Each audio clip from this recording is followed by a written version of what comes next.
لیکن جب کوشش کریں گے تو پھر رب تعالیٰ مدد بھی فرمائے گا. ایک بات اور کرنی ہے. ایک تو میں نے عرض کیا غفلت کو توڑنا. ایک دوسری بات قرآن مجید کا ایک سبق اور. جب غفلت توڑنی ہے تو پھر لازمی طور پر ایک کام کرنا پڑے گا. میں نے یہ عرض کیا تھا کہ پلاننگ نہیں کرنی, فیصلہ کرنا ہے.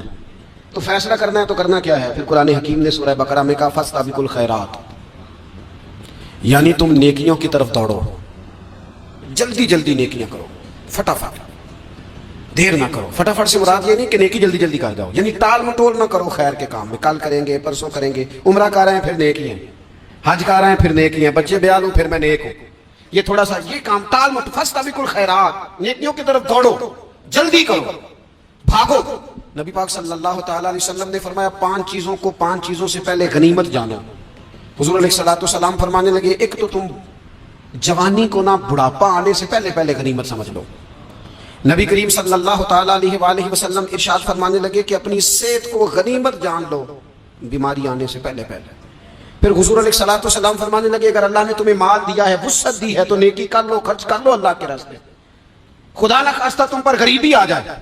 اور پھر حضور سید عالم صلی اللہ تعالیٰ علیہ وسلم فرمانے لگے اگر تمہیں اللہ نے کچھ فراغت دی ہے, بہت زیادہ مصروف نہیں ہو, تو غنیمت جان لو, جلدی سے نیکی کر لو قبل اس کے کہ تم مشغول ہو جاؤ. اور 5ویں بات حضور نے بیان کی, فرمایا زندگی کو غنیمت جانو, موت آنے سے پہلے جلدی سے نیکی کر لو. نیکی کے لیے ساری زندگی منصوبہ بندی نہ کرتے رہو.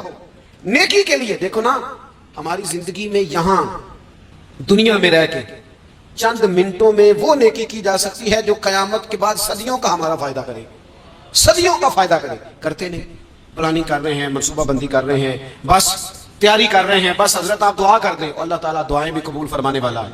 لیکن جو نیکی نصیب ہوتی ہے اسے جلدی سے کر گزرے, اسے فٹافٹ کریں. میں ایک گاؤں میں گیا, اب تو خیر وہ دور نہیں رہا, یہ 10-15 سال 20 سال پہلے نا جو نوجوانوں کی مصروفیات ہوتی تھیں ان میں سے ایک مصروفیت یہ ہوتی تھی کہ گندم لے کے چکی پہ جانا, آٹا پسوا کے لانا. یہ ایک بڑی, چونکہ سبھی گھروں کے اندر سال کے لیے گندم سٹاک کر لی جاتی تھی, تو گندم لے کے جانا یہ ایک ڈیوٹی ہوتی تھی. ایک نوجوان ایک گاؤں میں, اس کی مجھے تعریف سننے کو ملی. تو ایک بوڑھی اماں کہنے لگی یہ تو بڑا نصیبان ہے, سارے میں آٹا پہ آ لے ہوتا ہے. اور آتے جاتے پوچھ لیتا ہے کہ اماں, کوئی کہنے لگی میرے بچے باہر ہوتے ہیں, یہ مجھے دوائی بھی لا دیتا ہے شوگر کی, میں مریض ہوں. یعنی خیر جتنی ہو سکے جتنی. میرے ایک سنگی ہیں, تو سڑک پہ کوئی بندہ کھڑا ہوتا ہے نا, اللہ تعالیٰ انہیں سلامت رکھے, بندہ کھڑا ہوتا ہے تو کہتے ہیں میں اس سے پوچھ لیتا ہوں بابا جی کدھر جانا ہے, فلانی جگہ جانا ہے, تو کہتے ہیں میں موٹر سائیکل میں بٹھا لیتا ہوں. بندہ دیکھ کے مجھے سمجھ آ جاتی ہے ضرورت مند ہے, کوئی چور نہیں, کوئی ڈاکو نہیں, ضرورت مند ہے. میں اسے منزل تک نیکی جتنی میسر آئے, جس حد تک میسر آئے. کیا کہا ہمارے نبی پاک علیہ السلام, حضور نے ہم سے فرمایا کچھ نہ ہو سکے تو بات ہی مسکرا کے کر لینا, اس پر ہی اللہ صدقے کا ثواب عطا کرے. فاستبقوا الخیرات, جلدی سے نیکی کرنا. اپنے نامہ اعمال میں روز نیکیاں جمع کرو, کوئی نہ کوئی خیر کا کام روز کرو اور جلدی سے کرو. صحیح مسلم میں حدیث ہے, نبی پاک صلی اللہ تعالیٰ علیہ وسلم فرمانے لگے جلدی جلدی نیکی کے کام کر لو ان فتنوں سے پہلے جو اندھیری رات کے حصوں کی طرح فتنے ہوں گے. فرمایا اس وقت حال یہ ہوگا کہ آدمی صبح مومن ہوگا, شام کو کافر ہو جائے گا, شام کو مومن ہوگا تو صبح کافر ہو جائے گا. اور فرمایا لوگ دنیا کے بدلے اپنا دین تک بیچ ڈالیں گے. معاذ اللہ جھوٹی قسمیں نہیں کھائی جاتی, جھوٹا قرآن مجید میں لوگ اٹھا لیتے. لوگ دنیا کے لیے دین بیچ ڈالیں گے. اس سے پہلے جب فتنے اتنے زیادہ ہو جائیں, اس سے پہلے نیکی کر لو, کوئی خیر کا کام کر لو, جلدی سے کچھ ایسا کر لو. حضرت عقبہ بن حارث رضی اللہ تعالیٰ عنہ فرماتے ہیں یہ دیکھیں ہمارے نبی پاک علیہ السلام کی سیرت کیا ہے, حضور کا اسوہ کیا ہے, نبی پاک علیہ السلام ہماری تربیت کس طرح کرتے ہیں. حضرت عقبہ بن حارث رضی اللہ تعالیٰ عنہ کہتے ہیں ہم نے نبی پاک علیہ السلام کے ساتھ نہ عصر کی نماز پڑھی, یہ صحیح بخاری میں موجود ہے. فرماتے حضور سلام پھیرتے ہی فوراً اٹھ کے گھر تشریف لے گئے. یہ ہمارے لیے نا انوکھی بات تھی, غیر متوقع تھی, پہلے کبھی ایسا ہوا نہیں. سلام پھیرا نماز کا, حضور جلدی سے تشریف لے گئے. اب ہم حیران تھے اور حیرت انگیز طور پر حیران تھے کہ کریم اتنی جلدی تشریف لے گئے. تھوڑی دیر ہوئی حضور واپس آ گئے. تو محبوب پاک علیہ السلام فرمانے لگے گھر میں نا ایک چھوٹی سی ڈلی, ایک چھوٹا سا ٹکڑا سونے کا پڑا تھا, مال آیا تھا سارا صدقہ کر دیا, وہ تھوڑا سا پڑا تھا, اچانک مجھے یاد آیا وہ تو پڑا رہ گیا. تو حضور فرمانے لگے میں نے کہا کہیں ایسا نہ ہو جائے کہ ساری رات گزر جائے اور میرے گھر میں پڑا ہی رہ جائے, میں جلدی سے جا کے اسے خیرات کر دوں. میں نے خیرات کیا, پھر میں واپس آ گیا. جلدی سے نیکی, جلدی سے نیکی کر لی جائے. ہم بڑا انتظار کر رہے ہیں, بڑا لمبا ہمارا پروگرام ہے, ہمارے پاس ٹائم بھی بڑا ہے, کسی نے کان میں کہہ دیا ہے تیرے پاس بڑا وقت ہے, ابھی تو بڑی عمر پڑی ہے, ابھی تو جناب اور میرے بھائی یہ لوگوں کے کہنے کی باتیں ہیں, پھر پتہ ہی نہیں چلتا حالات کس طرح کے ہو جاتے ہیں اور کیا معاملات انسان کے ساتھ درپیش ہوتے ہیں. جتنی خیر میسر آئے, جتنا بھلا میسر آئے, جتنی انسان کو توفیق ملے. میں نے بزرگوں کو دیکھا, اپنے اصحاب کو, پہلے وہ خدام سے کہتے کہ میں سونے لگا ہوں, اور پابند کرتے لوگوں کو کہ فلاں وقت, بزرگوں کو میں نے دیکھا اپنے, وہ پابند کرتے لوگوں کو کہ فلاں وقت میں موجود ہوں گا, آنا, خود پابند فرماتے. اور پھر جب بیدار ہوتے نا تو سب سے پہلے خدام کو بلا کے پوچھتے کوئی مہمان تو نہیں آیا. وہ جناب آپ نے خود ہی تو پابند فرمایا فلاں دن آنا. کہنے لگے چل یار اگر کوئی آیا تو مجھے ملا لو, میری ملاقات کرا لو. کیوں؟ اس لیے کہ دور سے آیا ہے, مجھ سے ملنے آیا ہے, کوئی خیر کی بات سیکھنے آیا, چلو میرے نام اعمال میں کو نیکی جائے گا, کچھ نہ کچھ خیر جمع کر لی جائے, کچھ نہ کچھ ڈیوٹی کر لی جائے, کچھ کام کریں اور جلدی سے کریں. حضرت جابر بن عبداللہ انصاری رضی اللہ تعالیٰ عنہ بیان کرتے ہیں, یہ بھی بخاری میں موجود ہے, کہتے ہیں ایک صحابی نا نبی پاک علیہ السلام کی بارگاہ میں حاضر ہوئے غزوہ احد کے موقع پر, اور حال ان کا یہ تھا کہ وہ کھجور کھا رہے تھے, اور کھجور انہوں نے منہ میں رکھی ہوئی تھی. حضور کی بارگاہ میں حاضر ہوئے اور عرض کرنے لگے یا رسول اللہ صلی اللہ تعالی علیہ وسلم اگر میں شہید کر دیا جاؤں تو کہاں جاؤں گا؟ حضور فرمانے لگے جنت میں. تو کہتے ہیں انہوں نے جو کھجور منہ کے اندر تھی نا وہ انہوں نے نگلی نہیں, اندر نہیں لے گئے, اس کو باہر نکالا اور دوڑ کے آگے بڑھے اور جنگ کرنی شروع کر دی, اور لڑتے لڑتے شہید ہو گئے. کیا سبق دیا انہوں نے؟ سبق یہ دیا کہ نیکی کرنے میں اتنی دیر بھی نہیں کرنی جتنی کھجور کھانے میں دیر لگتی ہے. جلدی سے نیکی کرنی ہے, فٹافٹ نیکی کرنی, اس کے اندر ٹال مٹول نہیں کرنا. اسی وقت انہوں نے کھجور باہر نکال دی, دوڑ کے انہوں نے حضرت انس بن نضر رضی اللہ تعالیٰ عنہ, حضرت انس بن مالک رضی اللہ تعالیٰ عنہ کے چچا ہیں, میدان احد میں نا, احد پہاڑ کے قریب کھڑے تھے, لوگوں سے کہہ رہے تھے جلدی جلدی ادھر آؤ, وہ جنت جو انسان کو انتقال کے بعد نصیب ہوگی اور قیامت کے بعد نصیب ہوگی. فرماتے تھے مجھے تو ابھی احد پہاڑ کے اندر سے جنت کی خوشبو آ بھی رہی ہے, لہذا جلدی سے آؤ, ادھر دوڑو, جہاد کرو, آؤ کفار سے لڑیں. تو نیکی میں دیر نہیں کرنی, جو نیکی میسر آتی ہے, جس کو میسر, ماں باپ میسر ہیں تو خدمت کر لیں, اہل خانہ ہیں تو اس نے سلوک کر لیں, اللہ نے اولاد دی ہے تو اچھی تربیت کر لیں, دوست ہیں تو خیر خائی کر لیں, اگر آپ کو اللہ رمضان عطا کرتا ہے تو زیادہ سے زیادہ اس کی عبادت کر لیں, اگر نظر ٹھیک ہے تو تلاوت زیادہ سے زیادہ کر لیں, زبان چلتی ہے تو رج رج کے مدینے والے محبوب پہ درود و سلام پڑھ لیں, اللہ تعالیٰ کا ذکر کر لیں, جلدی سے خیر جمع کریں, اپنے وقت کو ضائع نہ کریں. یہ آج کا سبق ہے. ایک تو ہم نے فیصلہ کرنا ہے کہ بس غفلت نہیں, اب غفلت اب انشاءاللہ اللہ اللہ کرنی ہے, اب کوئی خیر کا کام کرنا ہے. میرے حضرت کا ایک جملہ کبھی نہیں بھولنا, فرمایا کرتے تھے زمین کے اوپر کام, نیچے جا کے رہو. یہ چھوڑ دیں, اتنے گھنٹے سونا ہے تو یہ کرنا ہے تو میری نیند میں دخل کوئی نہ ڈالے, پھر سوتے ہی رہ جائیں گے, سوتے ہی رہ جائیں گے. زمین کے اوپر کام اور نیچے جا کے جاگنا ہے, جاگ لے افلاک کے سائے تلے, پھر حشر تک سوتا رہے گا خاک کے سائے تلے. اب جاگ لے افلاک کے سائے کے نیچے, جاگ, کھول آنکھیں, ہر وقت کا سونا, ہر وقت سونا, ہر وقت جو اپنے آرام کی فکر کرنے سے نکل آئے, اور اچھا کھانا اور اچھا پہننا اور بس اپنی مرضی کی زندگی من چاہی جینا, اس سے باہر آئے. فیصلہ کریں, فیصلہ کہ اب غفلت نہیں کرنی. اگر اللہ نے کوئی صلاحیت دی ہے تو اسے دین کے کام پہ لگانا, کوئی ڈیوٹی کرنی ہے, کوئی خدمت کرنی ہے. دیکھو خدمتیں ہو رہی ہیں, صدیق اکبر مال دے رہے ہیں, عثمان غنی مال دے رہے ہیں, مولا علی نے تلوار پکڑی ہے, میدان میں جا رہے ہیں, فاروق اعظم گلی گلی نگر نگر رسول اللہ کے دین کی پہرے داری کر رہے ہیں, حضرت جناب سیدنا سلمان فارسی ابو ذر غفاری حضور کی مسجد میں جھاڑو دے رہے ہیں, اور بلال حبشی وہ نبی پاک کی مسجد میں اذان پڑھتے پڑھتے پڑھتے پڑھتے رب نے اتنا عروج فرمایا کہ کعبے کی چھت پہ کھڑے ہو کے بھی اذان پڑھنے شروع, انہوں نے اذان دی. تو کوئی کام کرنا ہے, غفلت کو توڑنا ہے اور نیکی کرنی ہے, ذرا جلدی جلدی خیر کا کام کرنا ہے. نہیں ایسے نہیں, فٹافٹ. کیسے جی؟ فٹافٹ. تو فٹافٹ کام کریں خیر کا, جلدی جلدی. تو یہ خیر کا کام فٹافٹ, جلدی جلدی اور بڑی جلدی اور دوڑ دھوپ کی, اور جب آپ کرتے جائیں گے نا تو پھر اللہ تعالیٰ مواقع بناتا جائے گا.